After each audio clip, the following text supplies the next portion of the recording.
Good evening, everyone. Good evening, ladies and gentlemen. So we are starting straight away. I think we have given like 5 minutes so we can start. Please, as you come in, I would like you to let us know where you are joining us from. Send us your favorite emoji in the chat box so that we can know we're not here alone. Please do that so that we can start. All right, please, as you come in, just let's know that you are here. Can you chat?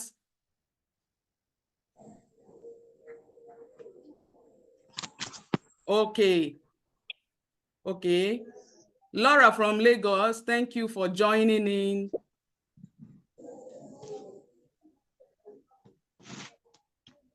I can see Mayowa.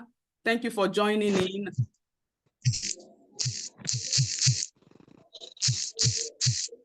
Chika from Lagos, thank you. Lucy, all the way from Taraba State, thank you very much.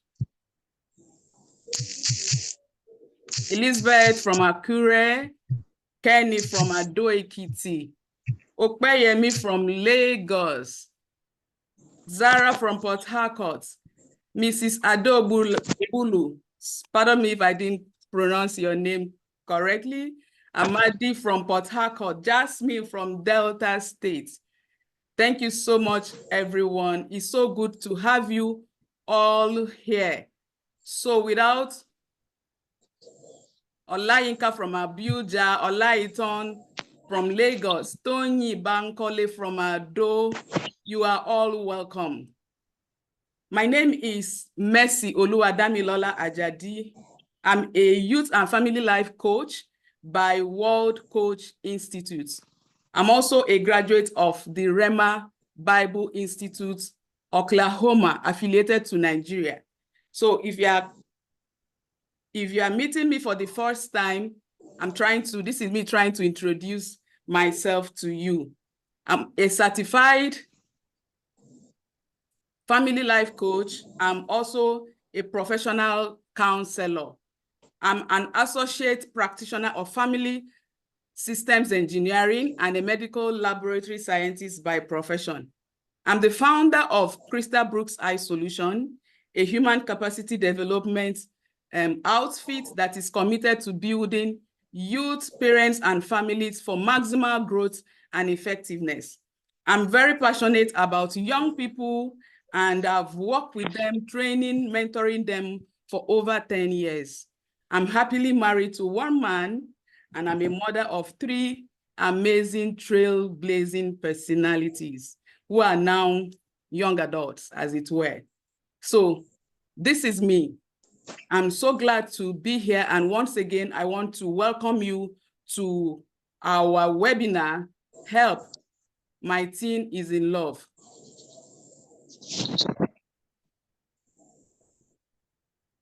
Help, My Teen is in Love. That's the title of our webinar. And before we proceed, I would like to take you down memory lane.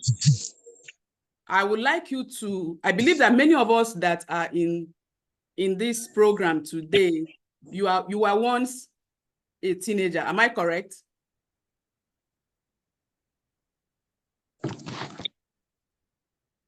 Is there anybody here who was not a teenager once upon a time? Yeah. All of us were teenagers, right? Okay. So I would like you to go in the chat box and let's go down memory lane. I want to ask us a few questions and I would like us to give our responses.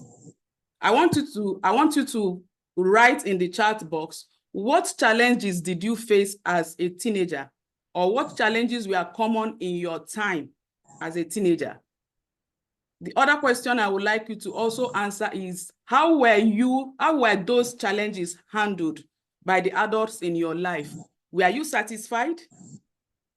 And thirdly, as an adult, what would you do differently to a teen who experiences same challenges? So I would like to get our responses in the chat room. So let me get our responses, please. What were your challenges? What challenges did you face as a teenager? And how were those challenges handled? And as an adult today, what will you do differently to a teen who experiences same challenge?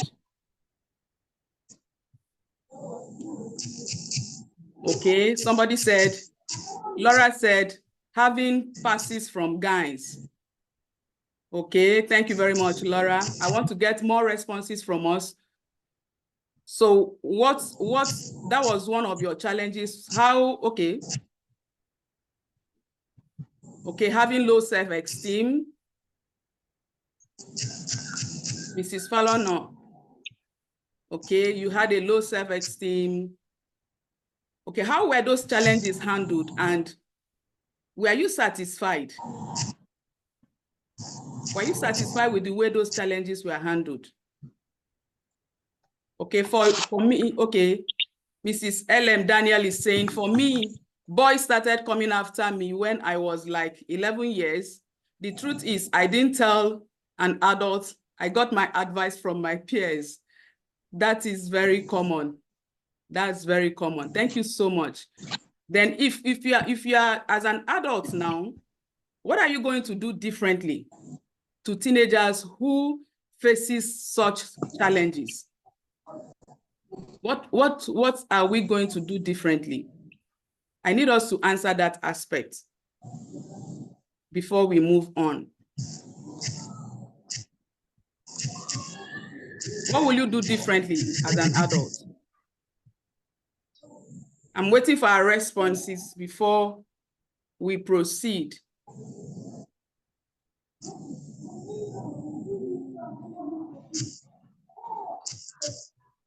Okay, hawking till late evening. That's from Adoye Elizabeth. Okay. Chika Odinaka is saying, I had a crush on a guy and it was distracting me at a stage. Very common. How were those, I want us to tell me how were those challenges handled by your parents or by the adults in your life? How were they handled? And what will you do differently? I want two persons to just give responses to those questions and then we'll take it from there. Okay, somebody said, Mrs. Falana said, I was able to handle the many passes from guys who says they love me because my siblings made me understand that I am beautiful and no guys can truly love me at that age. Okay, all right. Any other response? My parents noticed, okay, Chika is saying that my parents noticed and both of them called me and counseled me. So the mere fact that my parents noticed, okay, they noticed it and they called your attention to it. Someone else is saying, Mrs. LM is saying, as an adult, I would have met a counselor and get an advice. Okay. All right, so let's move on.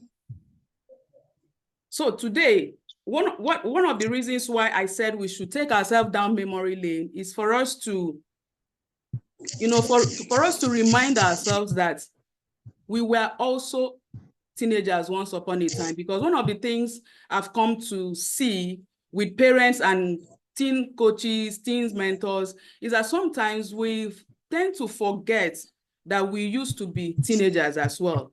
And if we are going to really help teenagers walk through these formative years, you know, navigate life seamlessly and effectively, then it's important for us to identify with them by remembering that we were once teenagers and we experienced the challenges they are experiencing today, so that we can, you know, replace judgment with empathy, because empathy is one gift that we need to give to every teenager if we really want to influence them and make impact in their lives.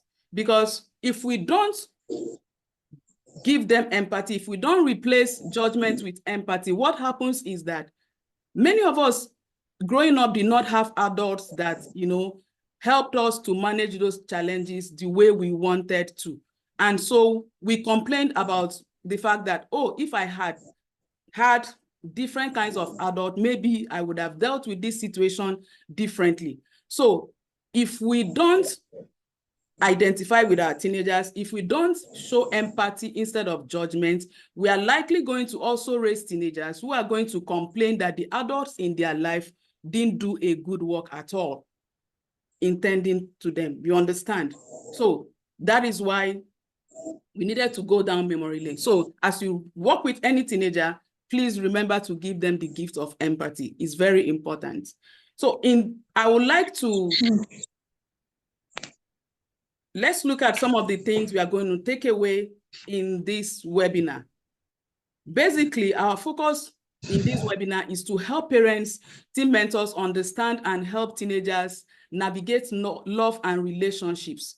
So at the end of this webinar, we are expecting that you will explore the emotional landscape of teenagers.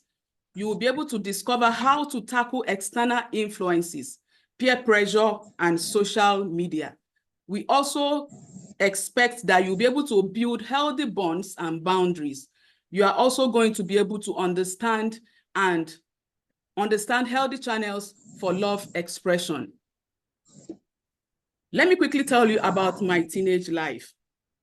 I grew up in the southeastern part of Nigeria, Enugu precisely. And growing up as a teenager, we lived in what I would describe as a middle-class neighborhood. The compound where we live was quite big. It was big to the extent that is this kind of compound that contained 5 blocks of buildings. 4 of those buildings were a story building, and then the 5th one was a 2-story building. So you can imagine that kind of a compound, a big yard as it were. We had all manner of teenagers interacting within the same space. So growing up, I experienced in my neighborhood, in that compound where we lived, all manner of teenage behavior, teenage misbehavior, and vices. Now, I grew up in a Christian home, and one of the things my dad used to tell us is that we should stay away from boys, because the only thing that boys need or want from you as a girl is sex. And he also used to warn us, and I believe many of us had parents like that. He also used to tell us to be very careful who will relate to so that we don't get into trouble, because in that kind of a compound, trust me, there was a lot of trouble. So we were taught to stay to ourselves. So as much as possible, I tried to adhere to my daddy's instructions. And by the time I got into secondary school, I attended a government secondary school, a mixed school at that. I also saw a whole lot of teenage misbehavior, vices, from truancy, teenage pregnancy, abortions. In fact, in my school, we used to have people who would come to school with their school uniform, but in their bag, they have muftis. So all they do, they just come into school, take their roll call, sign attendance, and then they're out. They go out, change into their mufti, and then go attend some parties. Some will go to watch blue films, because in those days, blue films was not something that you can get at the click of a button like it is today. So I also saw poor academic performances, school dropouts. It was terrible. In fact, in my small circle of friends, I had 2 of my friends at that time who got pregnant. Their pregnancy was quite visible at some point. And all of a sudden, before I would know what was happening, the pregnancies were gone. They have gone to abort those pregnancies. Those are the experiences I had. And there was a particular one that really got stuck to me, because it was a gory sight. This young girl has taken abortion pills, and she came to class. Unknowing to her, she didn't know she was going to expel that day. While the class was going on, lo and behold, she expelled the fetus. So she found herself in a pool of blood. So that's the kind of experience I had as a teenager. But one of the things that I knew is that stood out for me was that in the midst of what the experiences I had in my neighborhood, in my compound, and what I was also seeing in school, I knew that this wasn't the kind of life I wanted. There was something more, something higher that I felt I was called for. And I tried as much as possible to, detach from that lifestyle. But however, in my SS1, I decided to have a boyfriend. And one of the reasons why I made that decision was to actually find out if my daddy was correct when he said that all that boys needed was sex. So I had this friend of mine whose brother was interested in me. So, we started the boyfriend thingy, and everything was going on well until the guy now asked for sex. In fact, he didn't just ask for sex. So this guy did not just ask for sex. He planned it, staged it, and wanted to rape me. And thank God, I ran for my dear life. That relationship was cut off. And then by the time I went into uni, in my second year, another guy started showing interest in me, and he was living quite close to my hostel. So I said, okay, let me give it a try again. We started, everything was going on fine until he also asked for sex. So I came to the conclusion that my daddy was right after all. All that boys needed was sex. Now, fast forward to my third year, I got engaged, getting ready to get married. By my final year, I was served breakfast in the language of my teenagers. I was served breakfast. And I said, okay. I moved on to my youth service. But even while I was in school as an undergraduate, I had this interest in young people. I used to be invited to go speak to young people in their fellowships and in their schools, wherever there were young people. I used to have some speaking engagement. I was interested in young people. But as I continued, I got married. I knew that I don't know, but somehow young people just have a way of being attracted to me. They have a way of, flocking around me, and they share their issues with me just naturally. And I identify something very common amongst them, that many of them have relationship issues. And I came to the conclusion that the quality of the average teenager, the quality of their life, is directly proportional to the choices they make in love and relationship matters. I used to rant. I used to, every now and again, I have contact with them. I used to feel for them. I'm like, you can do better. There's a different way. You don't need to go this route. You don't need to go through this pain. You don't need to go through this trauma. And my husband was my only audience that I used to come back ranting to. And one day he looked me straight in the eye and he said, don't you think you should be speaking to teenagers? I said, yes. I used to speak to teenagers when I was in school, but that was like a light for me. I said, yes. Mike Murdoch said something. He said, whatever it is that gives you pain may be an indicator of what a problem you are called to solve. For me, teenagers' issues was a pain point for me, because I knew, like I know my name, that they can do better. So I got to join my teens church. I started working with teenagers, and I grew to love teenagers. I know I love them. I love teenagers passionately. So I started exposing myself to education, to seek knowledge in that regard.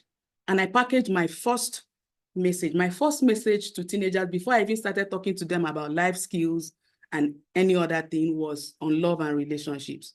I packaged that message. When I got that message, I was like, I've gotten the solution to their problem. I passionately took this message to schools. I sold it to principals. I gave them pro bono services, and many of them also called me back for, to actually engage my service and pay me. It was really interesting. I was going from school to churches to other, youth organizations, and they received it warmly. I could see that teenagers were enlightened. They were happy that this kind of knowledge was coming to them. And that is where I am. I am still doing this teenage work. I am still very interested in it. It has not died. So, welcome again to this webinar.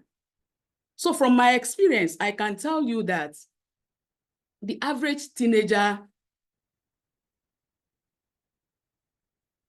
their common interest, teenagers have a common interest in love and relationship.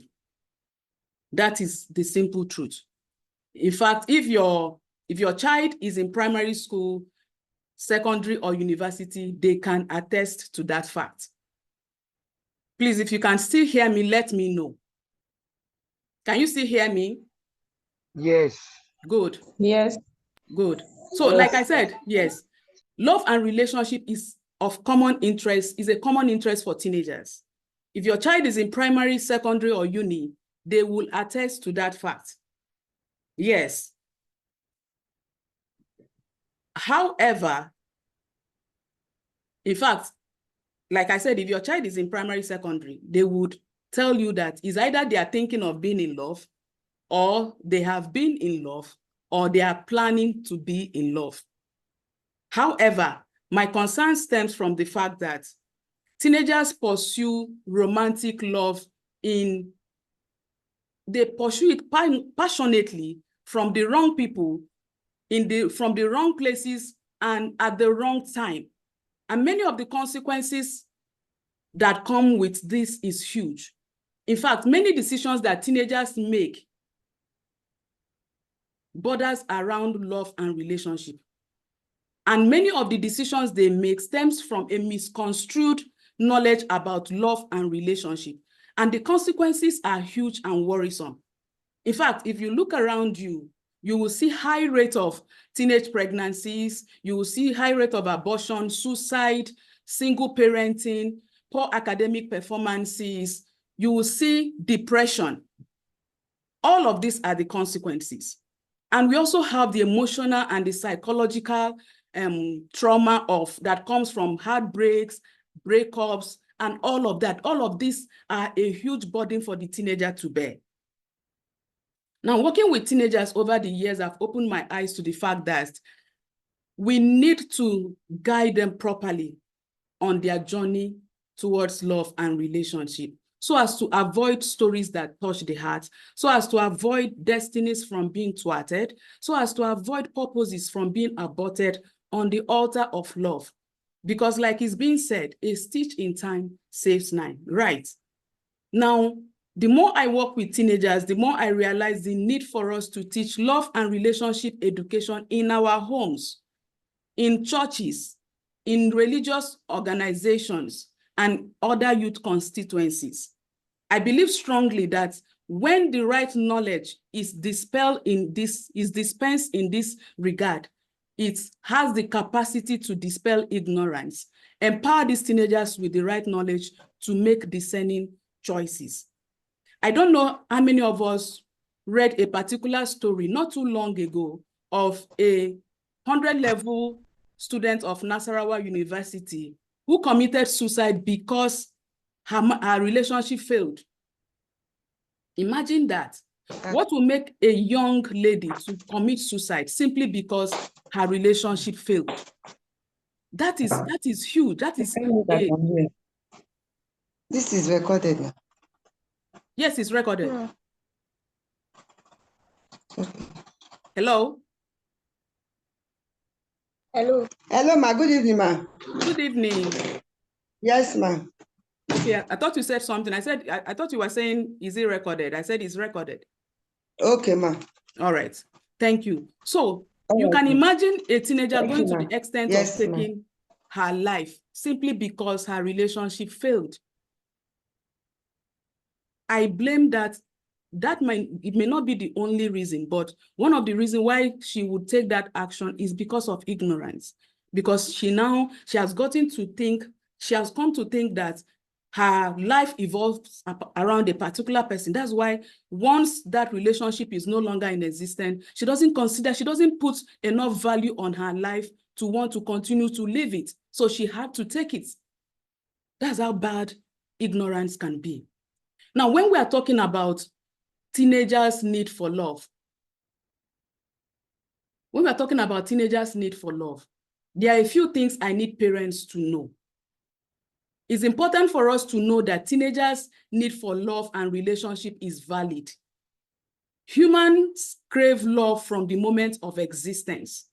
It begins from childhood, it follows us into adulthood, into marriage, and all through life. In fact, relationship is an integral part of what makes us tick as humans. And the basic principle that governs relationship is love. No wonder the greatest commandment said that love your neighbor as yourself. Now, without the proper understanding of relationship and love, you can agree with me that we are going to make a mess of our human interaction. And that is exactly what happens. So, the need for love is a basic need. And research has shown that infants who are not held for a long time or cared for stand a high chance of not surviving. They are likely to die. That is research. And I know many of us would have heard of Abraham Maslow, who coined an idea where he wanted to find out basic human needs that makes them to perform at their maximum potential. And he was able to find those needs, and he was able to distribute them at different levels on a triangle. Today, that particular concept or ideology is what is called the Maslow hierarchy of need. And he was able to identify on his graph or on that triangle, the third level of human need is love and the need for belonging. So on every ground, we can see that love is a basic emotional and psychological need, is a need for connection, is a need to feel belong, is a need to feel accepted, is a need to want to be loved and cared for specially by someone. The next thing that we really need to know as parents when it comes to teenagers' need for love is that teenagers' need for love is a default setting. It's not their fault. I need us to, if somebody can write that down, I would like us to write it down in the chat room. Teenagers' need for love is a default setting. It is not their fault. Many times when teenagers express their romantic interest to us as their parents or the adults in their life in the form of maybe crush or something, or even when we see them interacting with the opposite sex, we go like, why? Many parents come to me, they are like, my daughter is just 10 years and she's feeling like this. Why? What will people say? In spite of all I have done for her, our reputation is at stake. What are people going to say about us? All of these thoughts centers around it being the child's fault. And when parents behave like this, they begin to look for ways to impose punishment on the child, begin to impose restriction, begin to label the child, call the child all manner of names. And what this does is that it causes a breakdown in your relationship with your teenager. And in all of this, many times we don't even stop to wonder what is happening to the teenager. The teenager, on the other hand, is feeling abnormal. They are wondering, what is wrong with me? Have I committed a crime by feeling this way? What have I done? They are totally clueless, and they don't have any idea of what to do with that situation. Unfortunately, this is where the teenager finds him or herself. A time like this is when they need support, the guidance, and the understanding of their parents. But that is not what they get. But can I tell you this? Even though the teenager may not understand totally what is going on with them or what they are going through, they enjoy it. Yes, they enjoy it. And It is said that humans move towards anything that gives them pleasure. That's what human beings does. So your teenager enjoys it. They are curious about this new wave of feelings, and they are going to explore it. The question is, what will you do? The threats is not going to solve the problem. The punishment, the flogging, the domestication is not going to help that child. What are you going to do? Now, when it comes to teenagers' need for love, the next important thing that you need to know as parents is to understand the emotional landscape of your teenager. Puberty is an important time in the teenager's life. A lot of significant changes occur that affects them emotionally, psychologically, socially, and otherwise. Now, one of the major changes that occur during puberty is that the sexual interest of the child is awakened. Because don't forget that we are all sexual beings. But all before now, the teenager's sexuality has not been awakened. That is why you see the child running around naked in the neighborhood. He doesn't give a damn about who is watching or not. And then all of a sudden, the child becomes conscious of his or herself. They start feeling ashamed. They start feeling shy. That is because that sexual aspect of them is being developed, is being awakened. So their sexual interest comes alive. And what do you think they will do? They want to give it expression. So they look for ways to give this newfound interest expression. So they look for ways like they can go around looking for who to kiss. They will go around looking in trying to find an expression. They can look for, they indulge in kissing, in flirting, in masturbation, in, watching pornography, and even having sex with the other person. Now, if they are not properly taught what to do with their newfound interest, the truth is that they are going to be misinformed, they are going to be miseducated, and is going to affect them, the decisions that they take, and the quality of their lives. That is the sad truth. Now, what are you going to do? How do we help teenagers navigate this all-important part of their life? There's a particular slide I'm looking for. Okay. Now let's look at, like I said, if they are not properly taught what to do with their heightened sexual interest, they can be misinformed. Now let's look at some of the factors, some of the external influences that affect the way teenagers interact and relate with love and relationship. There are so many factors that affect how teenagers relate with love. Let's look at some of them. The first one here is family. Family is one system that God has put in place, is the first line of human relationship. And family plays a huge role when it comes to shaping the mind of your child, shaping their perception towards love and relationship. And that is where the law of first mention comes in, where it is very important for you to be the first person your child is hearing anything from. It sticks, it stays with them, so that it now becomes the template for them to measure whatever it is that they hear outside. So family is very important when it comes to influencing teenagers on how to relate with love and relationship. Now, the next very important factor that affects them is their friends, their peers.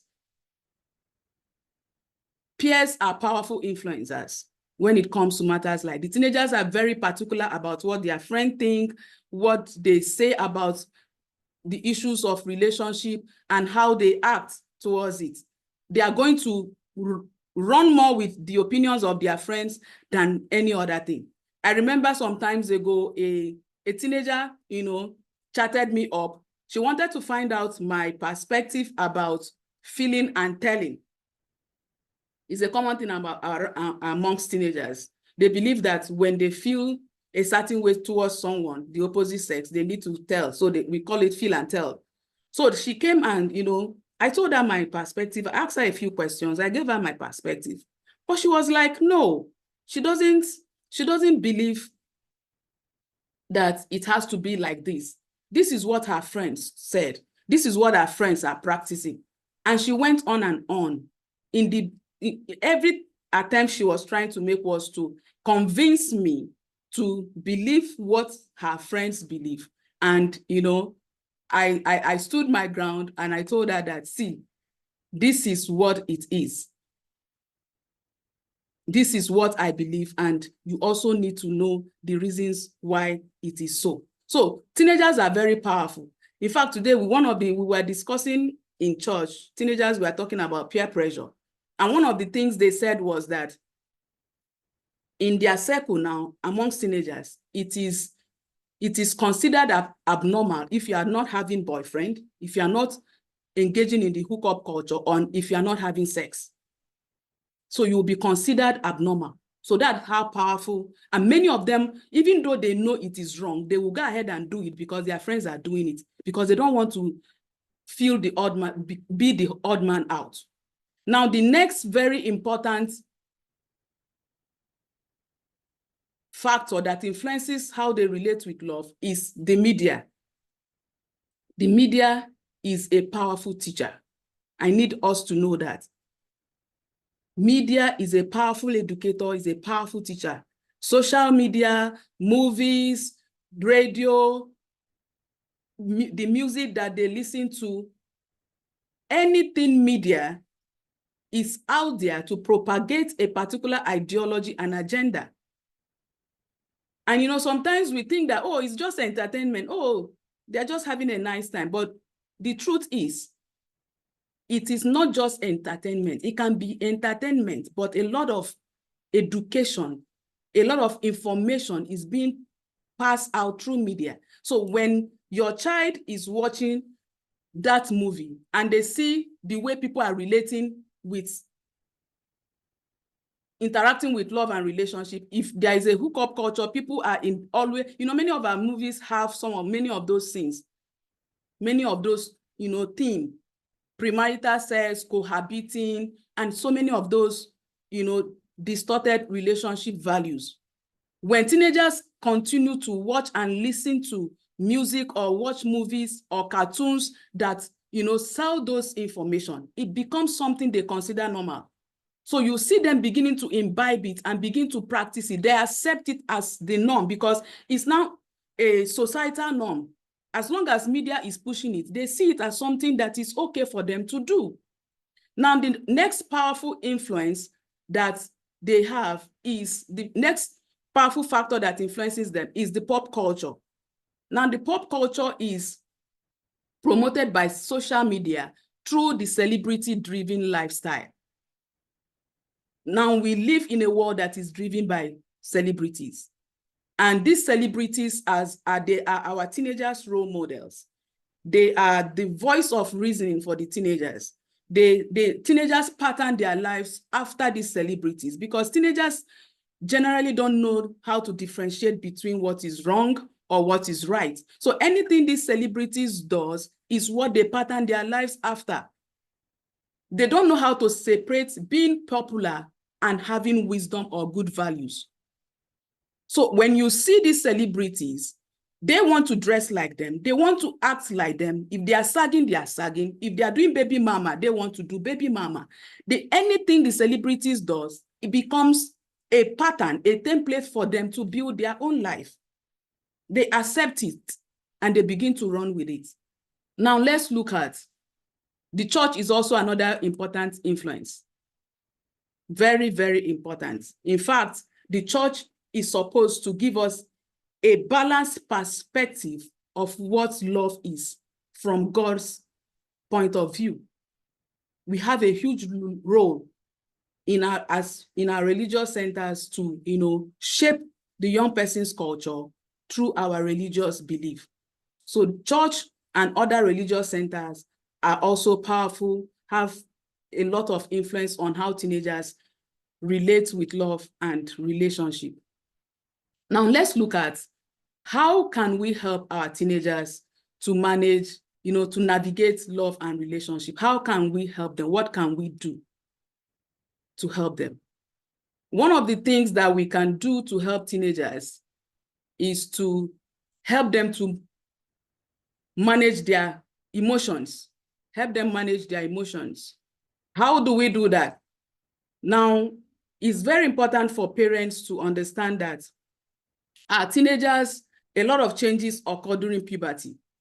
And these changes, many times we are familiar with the emotional changes, we are familiar with the physical changes, but we are not that familiar with the social changes, the psychological changes, and how it affects the child's behavior. Now, as intentional parents, I believe many of us that are here, we are intentional parents. As intentional parents, we must make efforts to learn about the changes that occur in our children during puberty. When you learn what's going on with your child during this stage of their life, you strategically position yourself to be able to help the child.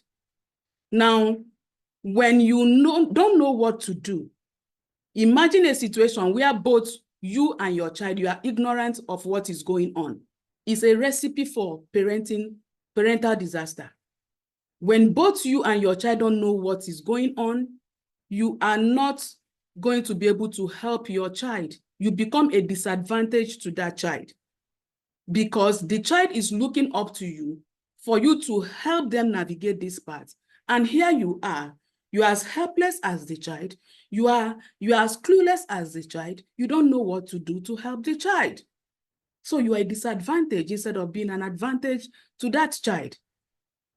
As a result of the significant changes that occur in the brain of your teen, he experiences heightened emotions. They seek acceptance and belonging among friends. They search for new experiences and explores his individuality through his thoughts and ideas. The drive to discover self and create a unique identity becomes an important preoccupation for the teenager. This is so important.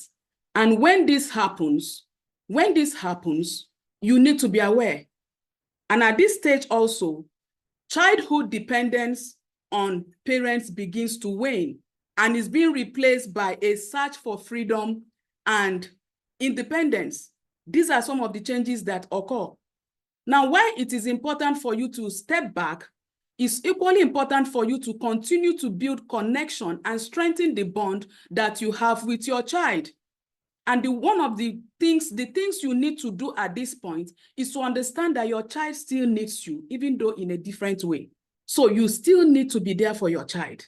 The next thing you need to do is to continue to understand your teenagers, that your teenagers' mood swings or emotional outbursts, they are not directed at you. It's because of the emotional changes that occurs during puberty. So please don't take it personally. The child is not doing it against you. So we need to understand that. It's part of what you need to do in understanding your teenager's emotion. You also need to continue to show interest in the child's well-being. But now you are going to do it in a less direct and intrusive way. We parents, we can be very pushy. Yes, we want to, you want to still exercise that control. No, the child still needs you. You need to continue to show interest, but in a less direct and intrusive way. The teenager that you have now is no longer that typical child that will run to you trying to tell you everything and anything. No, the teenager now wants you to respect their privacy. So you need to understand that. You also need to continue to be there for the child. And by telling them, by letting them know that you are there for them. Because if you don't tell them, they will not know. It's not something that you assume. It's not something that you say, but they know now. They know that I'm there. I'm their parents. Where else will I go? If I'm not there for my child, who else will be? No.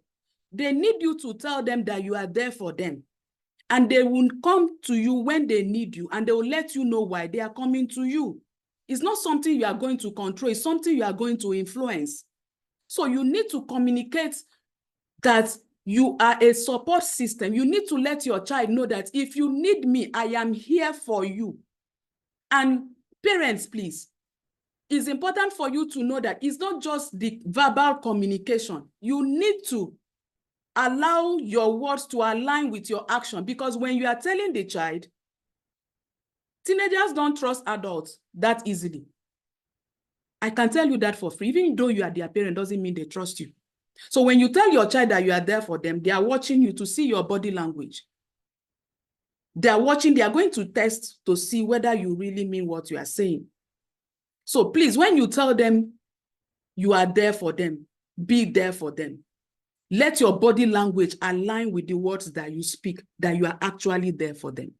They will see it and they will know. But if your body language does not align with the words that you speak, when you say you are there for them, they will know that you don't mean what you are saying. So you are telling the child you are there for them, and you are telling them, how can you do that? How can you do that? After everything I have told you, this is the best way you should have responded to that situation. You are not there for them. So your child comes, he tells you, like I posted a few days ago, I'm having a crush. And then you go like, how can you? This child want to kill me. This child want to disgrace me. After everything I've done for you, this is how you want to bring shame to me. Ashawo, I know it. I know that all these things that you have been doing, you are not there for the child. Even though you have said it, your words, your body language, the tone of your voice is not communicating that you are there for the child. In addition to this, it's also very important for us to know that as intentional parents, you need to build that connection with your child that makes you to be very keen and observant in their affairs, such that when you pick abnormal behaviors, you can tell that this is an abnormal behavior because you have already known your child. You know what the normal behaviors are. And when you pick those abnormalities, you can still go to your child, you can talk to your child and tell them that, see, this is what I noticed. I noticed that you are not waking up on time anymore. You are always on your phone. You express your concern to the child. You are not eating your food the way you used to eat it. Your room is always messy. Your academic performances is declining. What's going on? Is there anything you want to tell me? I'm here for you. You know, you need to express that to the child and help the child know that you are there for them. Okay? That is very, very important. All right, so let's look at, I'm trying to get my slide.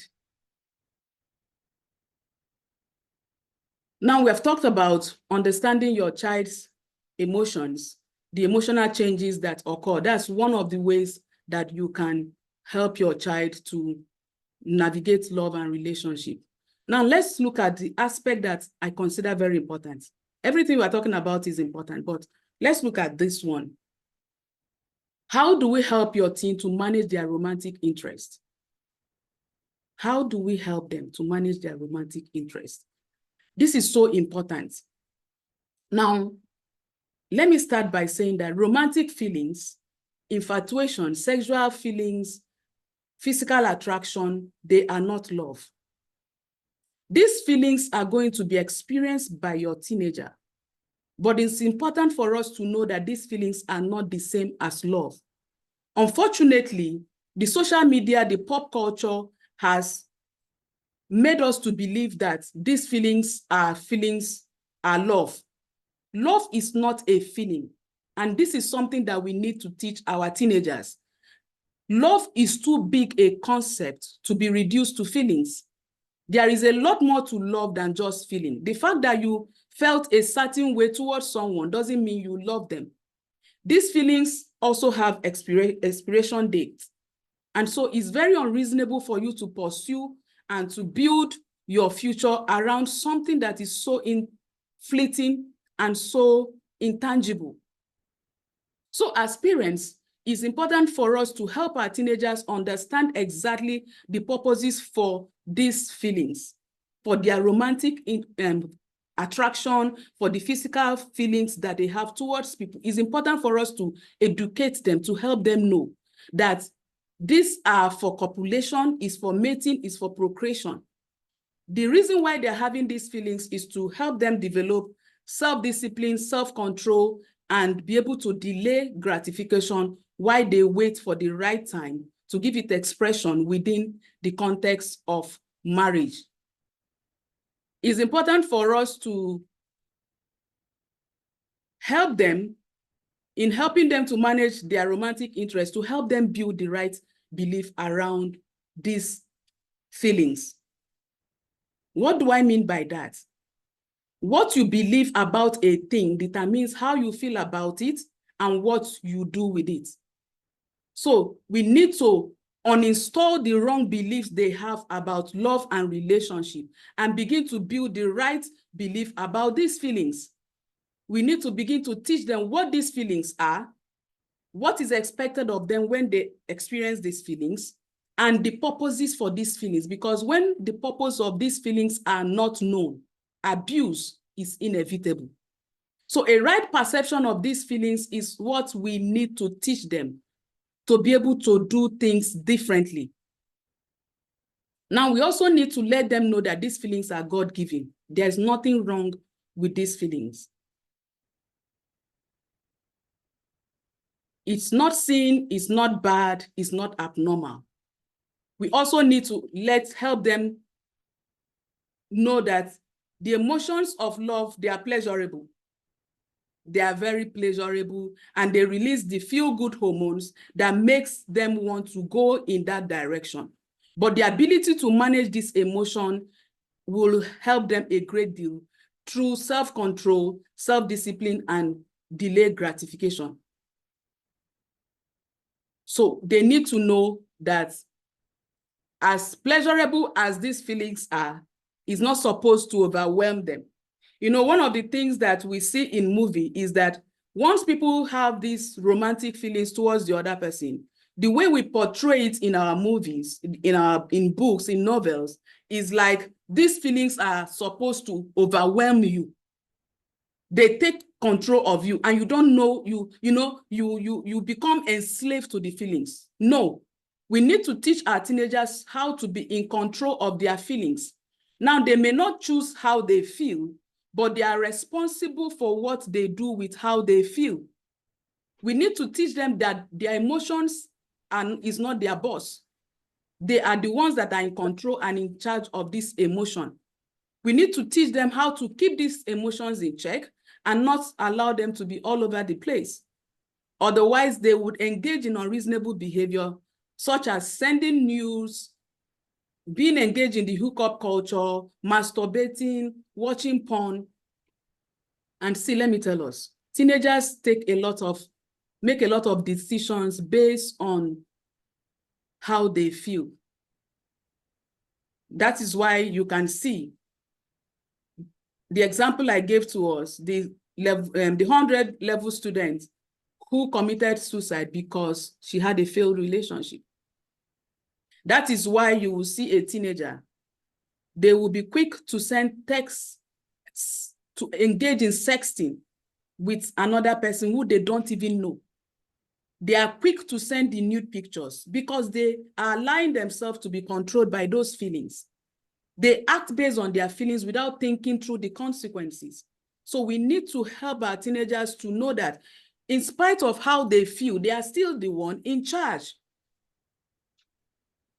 And we also need to teach them how to starve and don't feed these feelings by engaging in activities that they are supposed to pursue at this season of their life. There's something that is supposed to be their focus at this season of their life, and that is what they should focus on. They should focus on their goals. They should focus on their dreams. They should engage in activities that drives them positively, not to be engaged in this other pursuit. Now, when these feelings come, they can engage in, they can play games, they can, read, they can listen to music, they can journal, they can take a walk, they can do so many things. These are some of the things they need to do in order to, help them manage these aspects of their life. Then the other thing that we need to do to help the teenager to navigate love and relationship is to help them to tackle external influences. Now, we have looked at some of the factors that influence the way they interact with love and relationship. I would like us to know that when we build strong internal influence, it becomes difficult for the teenager to be affected by external influences. Now, one of the things we need to do in tackling external influences is to build strong family core values. When we build strong family internal influence through our core values, they will cope and help the teenager to ward off external influences. Now, core values are very important. Core values are the principles that we live our lives by. Core values are the ethics that guides our behavior. So when we build our family core values, they become a foundation upon which the teenager can build their own core value. So at some point, it will no longer be what we want for the family, but what the child wants for themselves.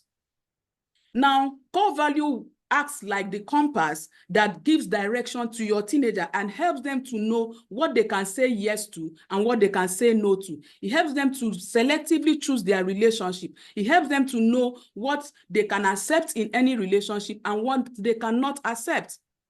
Core values also will serve as an anchor that would keep them stable emotionally as they interact with human beings. Now, let me say this.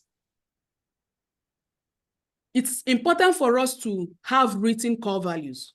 However, if you don't have a written core value, your attitude, your body language, your speech communicates a lot when it comes to love and relationship. The way you interact in your family becomes your family core value and culture. I give you an example. If in your family, you treat each other with a lot of respect, you espouse service, you express responsibility, you express commitment, you express connection in your family, you express selflessness, you express trust and honesty. If these are the values that you express, all of us know that these values are the qualities of healthy relationship, right? Now, when we express this value, what happens is that your teenager sees this as normal, they imbibe it, and they also express it to other people and also expect other people to express same to them. On the other hand, if in your family, the culture that you exude is that of disrespect, that of abuse, that of control, that of selfishness, that of disrespect, I think I've mentioned that before. If these are the core values that you espouse in your family, this is what your teenager will also see as normal. This is what they will also express to other people. We know that this particular kind of traits is their characteristics of unhealthy relationship.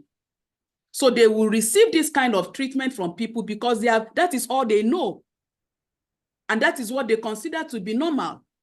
And that is why when we relate with teenagers as coaches, as mentors, we wonder why some teenagers are comfortable in unhealthy relationship. It is because one of the reasons is because that is what they have grown to know from home. You wonder why people grow to become adults and they are comfortable in abusive relationship. It is because that is what was portrayed at home. So they see it from home and they consider it to be normal. They accept it.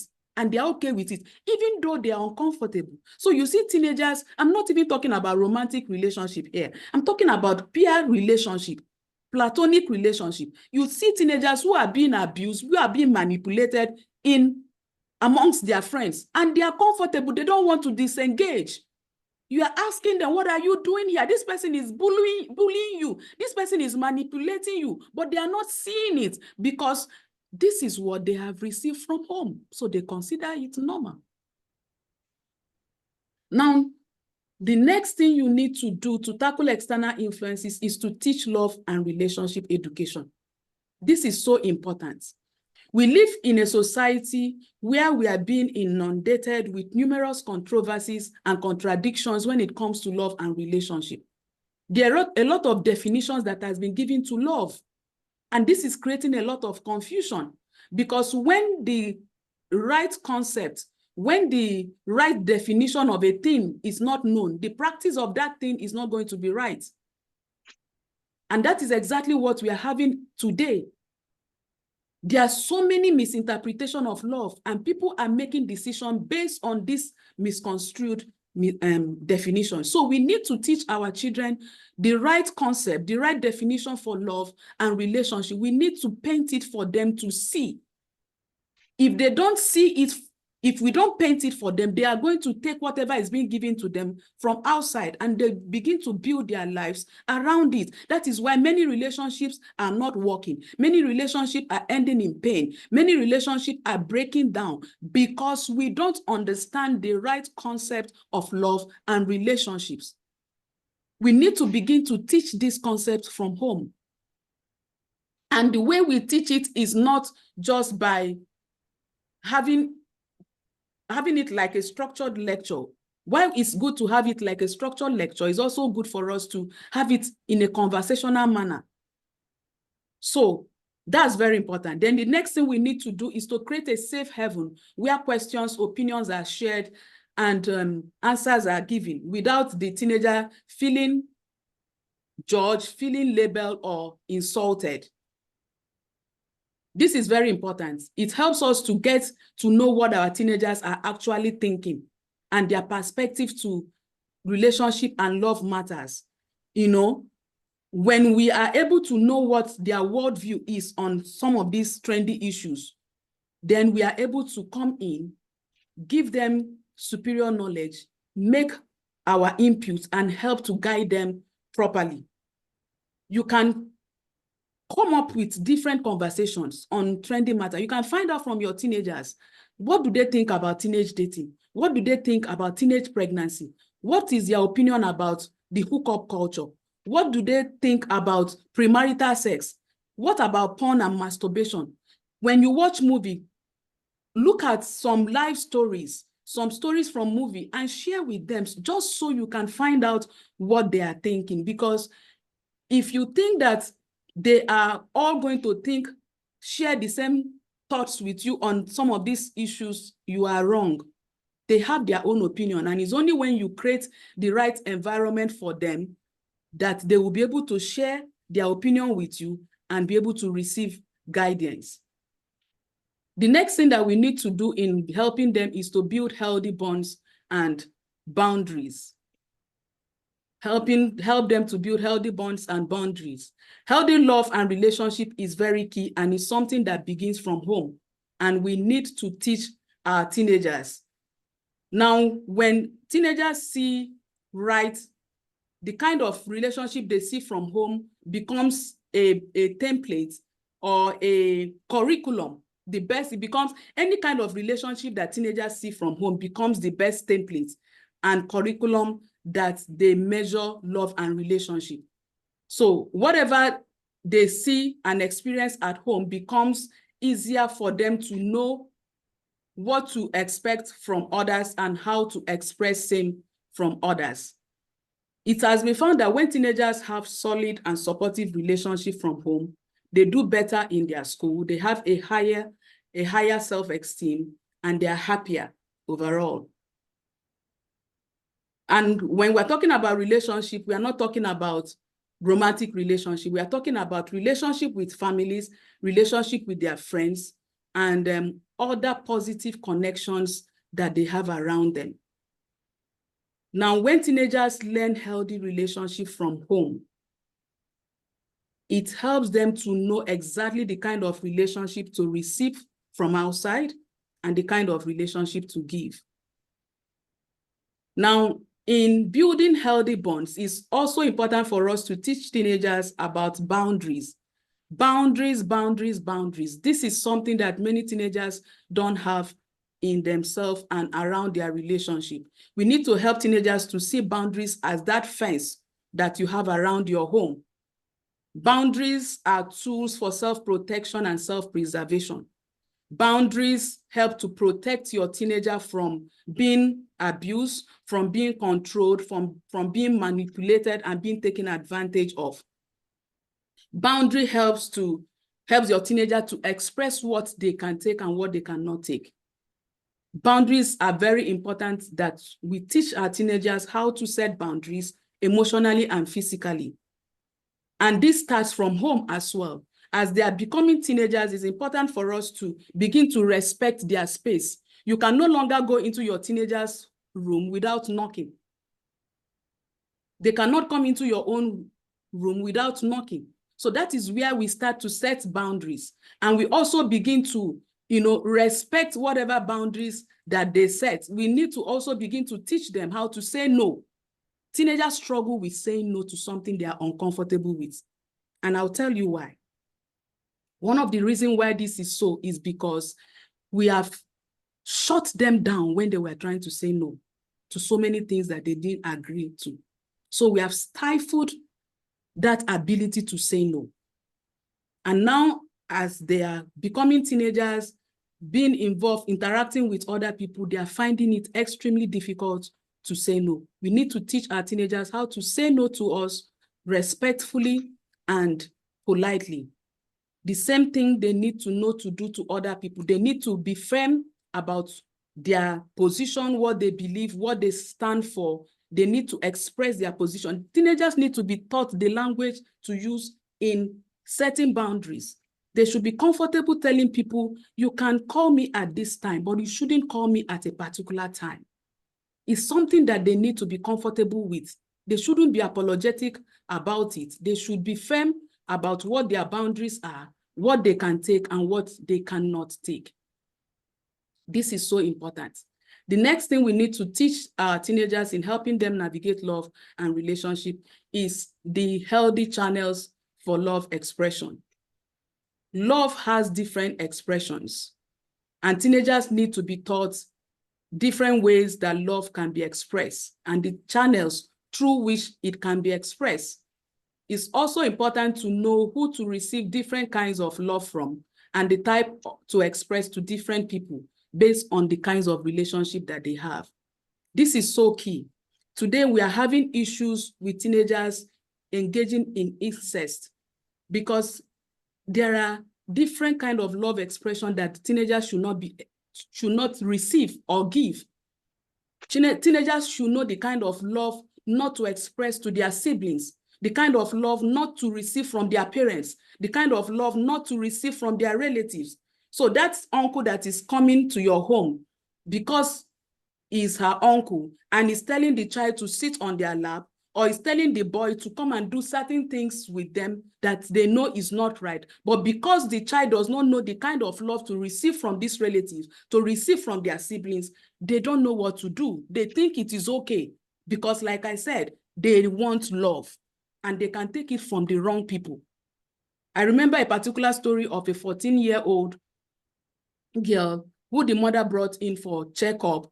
And the issue was that the mother caught her sleeping with her brother-in-law.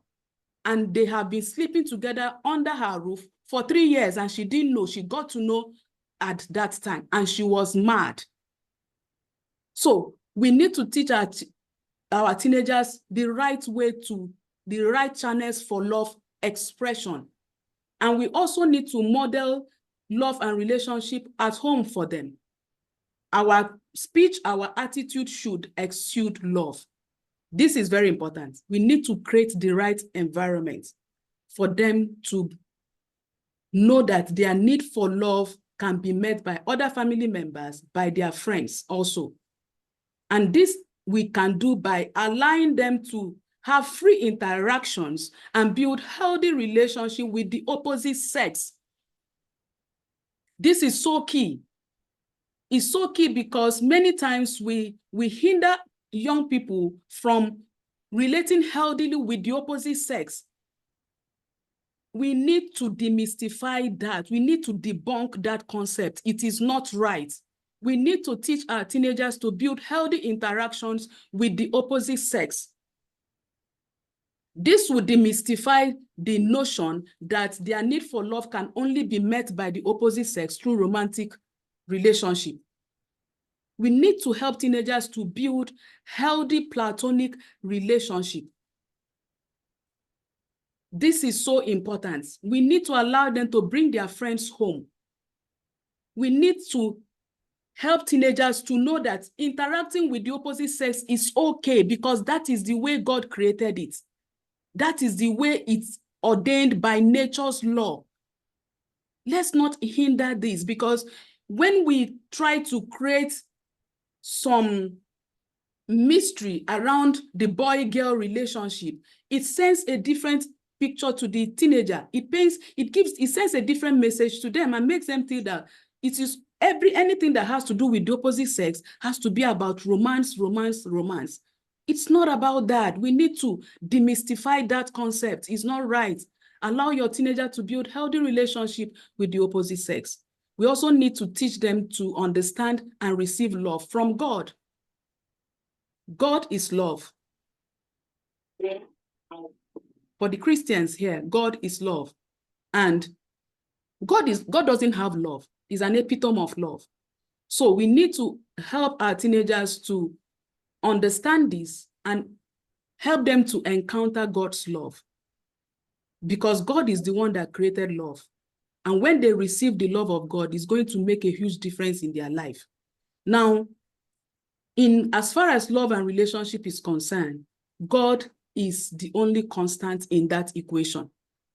All the other sources of love supply, they are secondary. God is the primary source of love for teenagers. For humans, not teenagers alone. So we need to expose them to the love of God. This is very, very important. Now, I want to say this because we are gradually closing. I want to say this.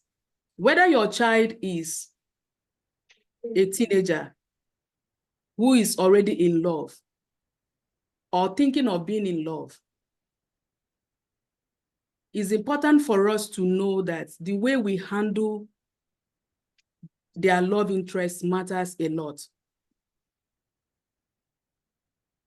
My daughter had her first crush when she was in primary 5 or so. And because we have talked about it, she knew what to do, and we were still talking about it as at that time. So the way we handle their love interest matters a lot to them. I want us to know that it is part of their growing up process. And when your child is having any love interest, one of the things you can do is to let your child know that you are for them and not against them. Your child does not need an enemy at that time. What they need is an ally, a friend. So don't be at war with your child. It's a failed strategy. It's only going to tear that relationship apart and it's going to move your teenager farther and farther away from you. There's a particular story that I read that happened in India, where a 15-year-old girl connived with the boyfriend of 19 years. The boyfriend is 19 years, connived with him and murdered her father. Why did she do that? When the father got to know that they were engaged in a romantic relationship, the father seized her phone. The father was very angry with her, and that singular action got her really upset. So she conspired with her boyfriend and murdered her father. And in her own words, she said she wanted to regain her freedom and her independence. That is how far teenagers can go. This is not to instill fear in you, but this is to help you, to let you know that you need to tread with caution when you are dealing with teenagers' love interests. You need to be discretional. Now, in helping them navigate love and relationship, you also need to provide them with resources. Aristotle said something quite profound. He said, educating the mind without educating the heart is no education at all. It's time for us as parents, as team mentors, to pay attention to educating them on relationship matters and not assume that they should know what to do. We need to be intentional about what they know about love and relationships. We need to teach them correctly. We need them to be properly taught about the concept of love and relationship. There are wrong concepts of love and relationship from the media, from the pop culture, and even from family members. Yes, there are. So it is for that reason that we have packaged love and relationship mastery course for teenagers. It's going to be an online course, and we are launching that course today. It's a course that is well prepared, well packaged for your teenagers. In this course, we are going to be empowering teenagers to understand the concept of love and relationships so as to thrive in their relationships. They are going to understand the dynamics of love versus illusions. They are going to gain valuable insights into the intricacies of healthy and unhealthy relationships. They are going to understand the channels of love expressions. They are also going to discover healthy ways to meet emotional need for love. They are going to explore the romantic love and the teenager's brain. They are going to gain valuable insights and tools to build thriving relationship. Now, this course is for teenagers from 14 years and above, and is a course that would be holding for 2 days. And like I told you, this course is worth 20,000 naira. But because I want many teenagers to be part of this course, so we are going to be giving it out within the first 5 days at the cost of 5,000 naira.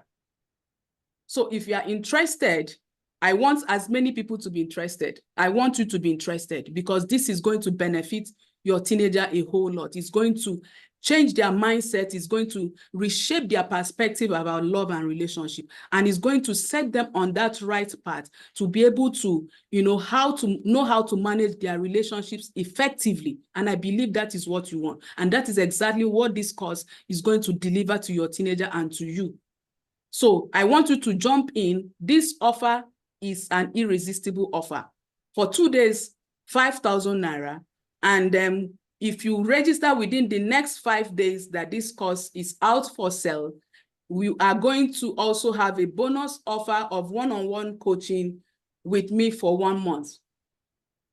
So I want you to jump in right now and take this opportunity. All you need to do is to make payments, a direct payment into the account that is being displayed on the screen, and then send proof of payment to that WhatsApp number, and then we'll take it from there. So I would like to pause here and take questions. I want to hear from us. I want to hear our responses.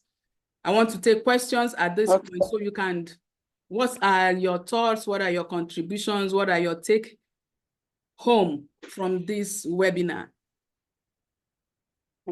Thank you very much, ma'am. Yeah. My name is Blessing Wifo. Okay. It's a pleasure to meet you, and it's been a very lengthy teaching for me because I've had this drive for some time now I actually have a flair for teenagers. I have raised, with the glory of God, I have raised teenagers who are married and they have children. And the difference between then and now is clear. It was more easier then than now. So I think that was part of my drive. Now, some of these teachings, ma, that you have given us, should we teach the parents first before the children? Or what do you think? Is it something that, okay, parents need to be aware of, or we should do it, the teaching should be an awareness for both the parents and the children? Okay. So Are what do you done? think? Yes, Yes, I'm done. Okay. What I think is that the teaching should be simultaneous. Okay. Yes, that is what we are trying to do. That's why I'm bringing the teaching to you, so you can teach your teenagers, and then we can also teach your teenagers as well. Okay. Do you understand? It should be simultaneous, because the teenagers are growing at a very fast rate. And as I speak to you, the average teenager, the age that we used to, consider young people to be teenagers was 13 in those days. But now, yes, from 10, 9. From 10, yes. So they're already expressing, they know a lot more than you think that they know. So I think that the earlier we start, the better. If I say, okay, let the parents be taught first. The child is growing, he's not waiting for the parent to gain the knowledge and then come and teach them. So we teach the child, we teach the parent. So we do both simultaneously, which is what we are doing. So we are teaching the parents now, and we have, prepared that course to teach the teenagers. Okay.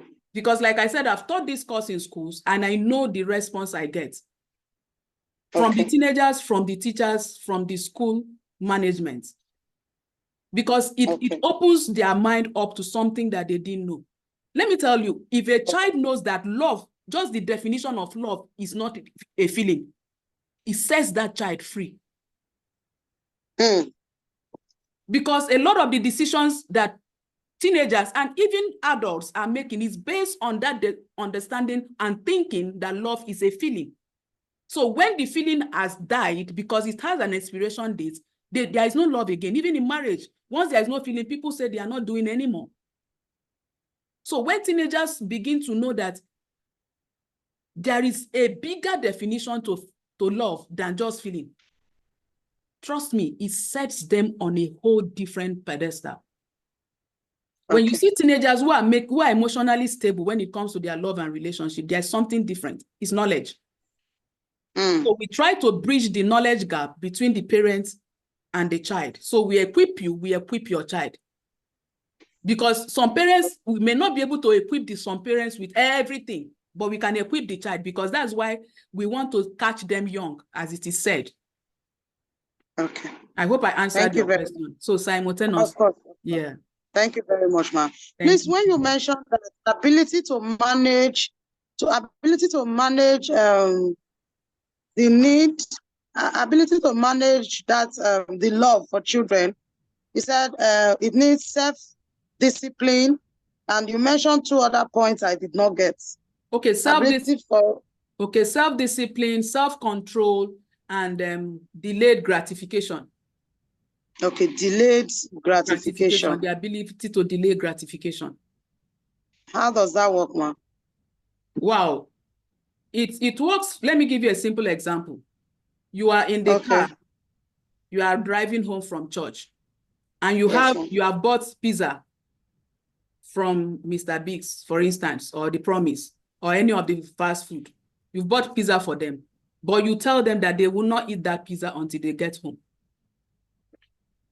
They want to eat that pizza.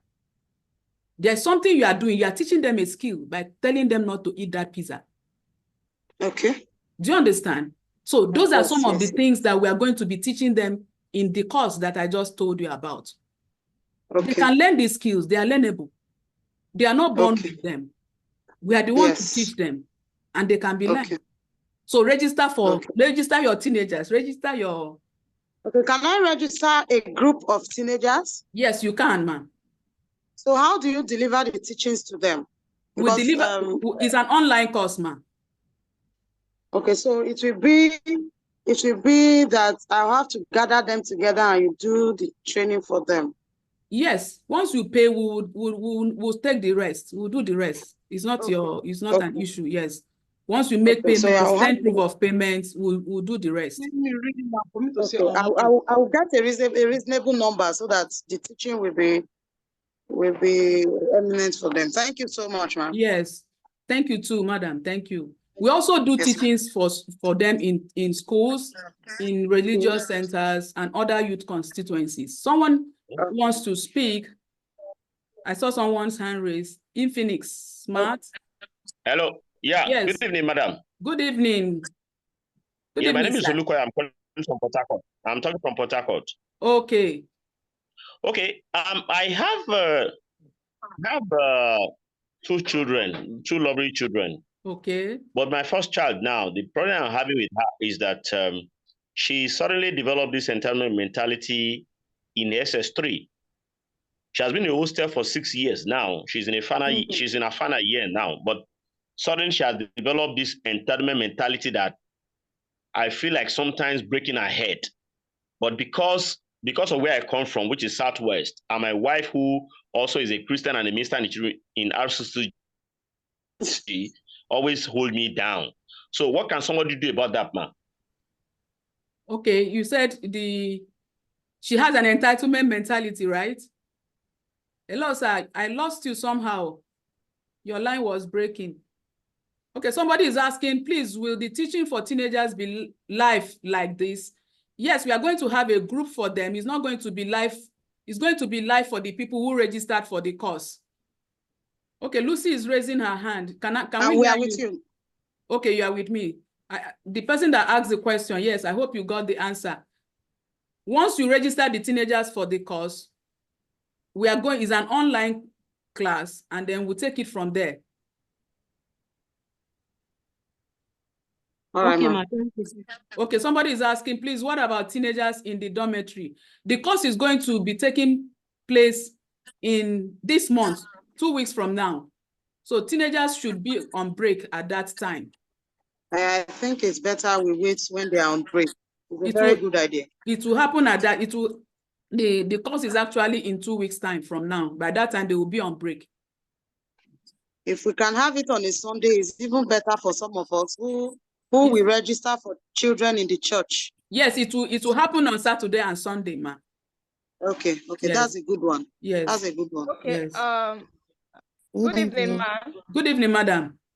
Yeah, thank you very much. This is a very wonderful teaching, I must say. In line with the question the other lady just asked now, you said teenager training is going to be for 2 days. Yes. Saturday and Sunday. What time? Because like now we are doing our own a little bit late. So the teenager training, what time is it going to be on? It should be 7 to 8. In the evening. In the evening still, or we can still do 6 to 7, but it's in the evening. It won't be as late as the one for the adults. Okay, for the adults, you said what? I said the teenagers training will not be at the same time as the one we did for the adults. It will be earlier. Yes. It will be earlier. Okay, maybe I will chat you up and discuss more, because why I'm asking that is that also I manage the teenagers and in the church, and I'm just trying to look at convenient time. And again, is it possible, like you said, you go to schools and church, maybe is it possible for you to speak with you, maybe you come physically to the church and speak with them and all that? Okay, chat me first. Let's talk about it, and then we make any other arrangements. Okay? All right. All okay, right. ma'am. Okay. Thanks so much. Yeah, all this is right. wonderful. Thank you very much. Okay, somebody is asking, from what age to what age are you looking at? I'm looking at 14 and above. 14 to 19. 14 to 19, yes, is what we are looking at. Good evening, ma'am. Good evening, madam. Yes, ma'am. Thank you so much for the wonderful teaching. Please, Thank you, I have a question. Okay. But before the question, I would like to talk about the timing. Like me now, my daughter, she's in Covenant University, and right now they are home. and they will be Okay. going back in the next 3 weeks. I don't know if you can do the training maybe in batches, so that we don't just put everything the same time, maybe in 2 weeks time, because if you're looking at holiday for secondary school, holiday will be in 3 weeks time. And in that 3 weeks time, some of them will be like those in a university will be going back to school. So I Okay. just want us to, that is one thing I want to say about the timing.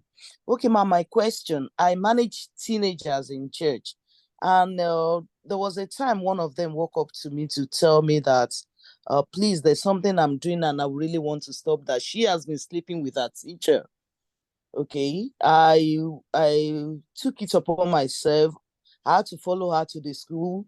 They sacked the teacher, and after some time, I was still following her up. But there was a time she told me that, Ma, please, even though this thing I said I don't want to do it, that at times when she's just alone, that her mind, her body, everything will just be demanding for sex. That at times she just have to, like, maybe she also have a lot of people asking her. I'm talking about a child of 15 years old. Okay. So ma, I don't know. We are not staying with these children. At times when they do some things, if they can open up to you, they will come to you, they will tell you. That is if they can open up, if they see you as somebody they can confide in. But in this situation, how do you help such girl? What can you do?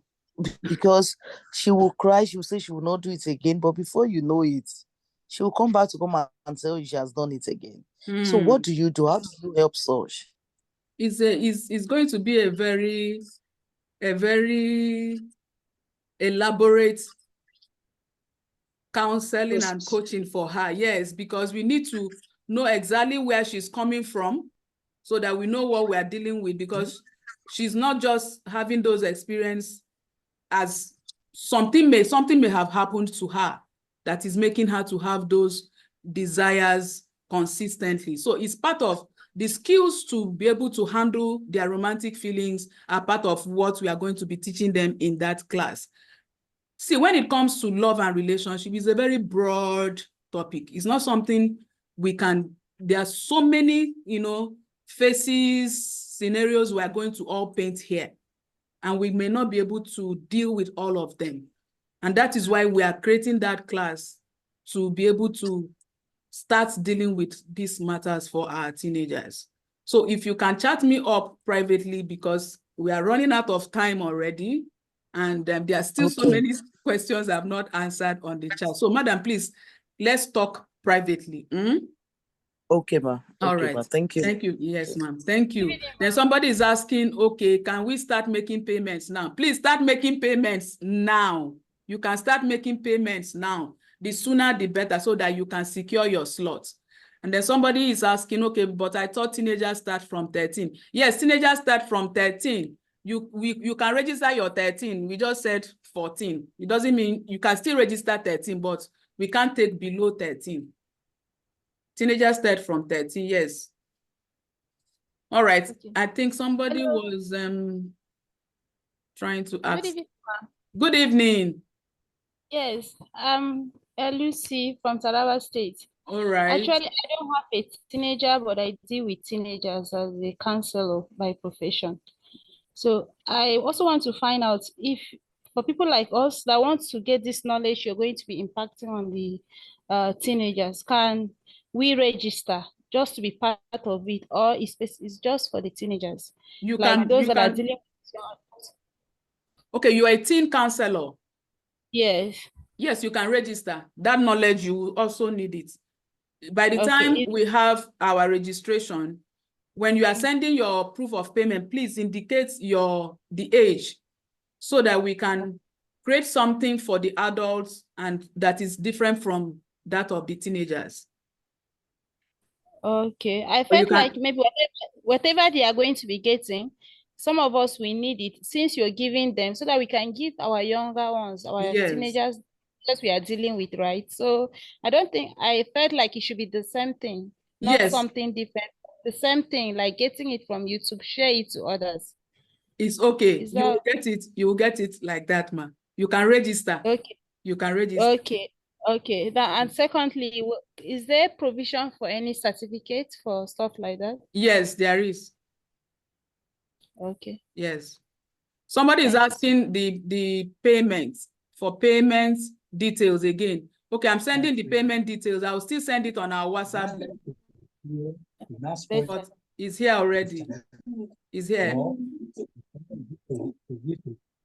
I think it's better you put it on the WhatsApp. Yes, I'll you put should it on the be on WhatsApp. the WhatsApp group. Yes, I will sir. put it. Thank you. I'll put it on the WhatsApp group. I Somebody think called down WhatsApp, say you be happy. So, but whoever that is doing nonsense, is not a so. I think we are done with our questions. Somebody's hand is still up. Olatunji Olori. change everything. Mr. Olatunji, are you there? I've asked my question, ma. You've asked your question. Okay, I saw your hand still up. Yeah. Okay.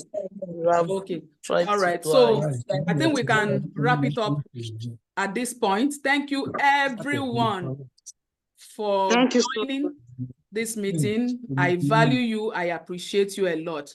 So I want to see you jumping in and taking advantage of this opportunity as quickly as possible. Okay. So let's seal it. Thank you. Yeah. Thank you so much. Just a quick suggestion, ma'am. All right. Thank you. It's a pleasure meeting you. It will be of a great pleasure to partner with you. Okay. And if you can keep the group active, a day will come by the grace of God, as God will empower you to have a live seminar. So keep the group active, and I pray that God will give you more insight of what you can do. Okay. With us, with all of us. All right, ma'am. Thank you very Thank much, you so ma'am. much. Thank you, Thank ma'am, you for so your much. suggestion. I appreciate it. Yes, ma'am. All right. Thank you very much. So on this note, hello. Hi. We are here. Yeah. On this note, I'm going to say bye for now. Thank you once again. Bye. And do have Thank an you. amazing evening. Bye. Bye. Bye. Thank you. God bless Bye. you. Yeah. Bye. Bye. I'll be seeing you in the group. I'll send the payment details and we'll continue to Yes. chat from there. Bye. Yes. Yes. Okay, See ma'am. more. Yeah. Thank you. Bye. Bye.